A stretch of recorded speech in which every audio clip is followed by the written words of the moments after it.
Hey, got a quick story for you. It's a little bit of a crazy story. So it's a 4-seat airplane.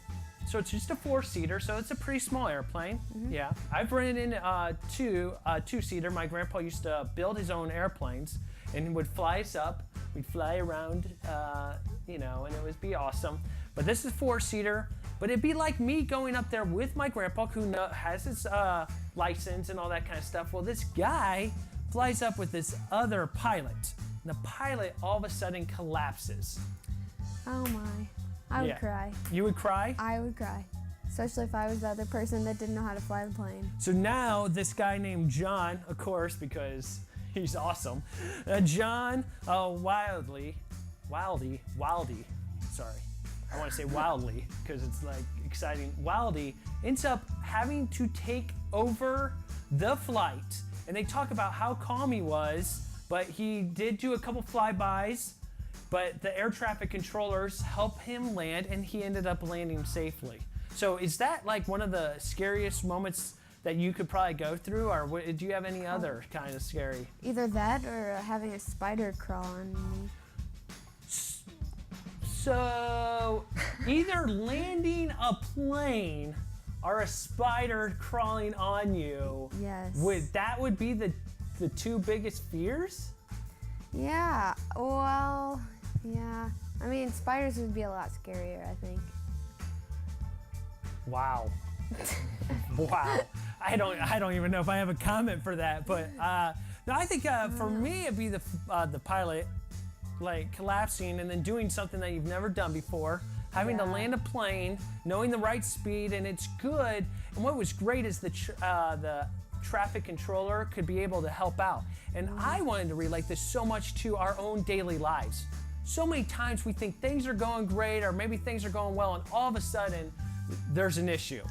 There's a hiccup, there's a problem, and a lot of times we complain about it, but we have to handle the situation. So many times I feel that Jesus is like the traffic controller, like he's trying to speak calmly into our lives. He's trying to be there with us. But we're like, oh, he's not really there, but he is. And so many times we don't get calm and we want to land it. We want to do whatever. We're like, oh, we'll just stay up here forever. You're going to run out of gas. You got to listen to him too. Without listening, you won't know where to go.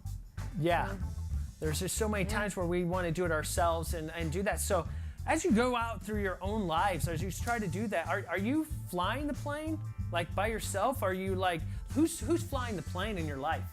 Are you letting the different people, your peers, Fop did a great talk. Are you letting your peers guide you through every decision? Or are you choosing the peers you're going to be around? Are you letting God lead you through those different kinds of situations when it does get tough? That guy was freaking out. I don't think it was wrong for him to be upset, nervous, scared, all those kinds of things. And how many times have we done that in our lives where we've been scared, nervous, but then you have to, at some point, make the wise decisions. Make the right decisions and follow what is in front of you. And I think that's what God is there for in helping guide you in all. It wasn't perfect. He was probably really, really nervous until he got to the ground and finally put it in park and turned off the thing and then kissed the ground. Because that's the first thing I would do. I would kiss the ground once I landed. So that's probably what I do. It's sort of like, and then I'm gonna relate it, it's sort of like a spider crawling on your arm. I can't relate it to that right now. Usually I could do pretty well, but I am still sort of taken back that you would rather fly a plane in than have a spider on your arm. Yeah, I hate spiders. And you learn something new every day, so. Or snakes or whatever. Snakes. Reptiles, insects, bugs. Not a fan. No. Not a fan. Over flying a plane into the ground. It's one of the two. So take that advice if you can. I'm sorry if you're more afraid of spiders, but hopefully the plane advice will help you out. We're going to play some more music. K-Drama with Stadium Praise. We had him on a month ago. I'm excited to play it. I know you're excited to listen to it and enjoy it here at Remedy Life, where we chat, listen, love.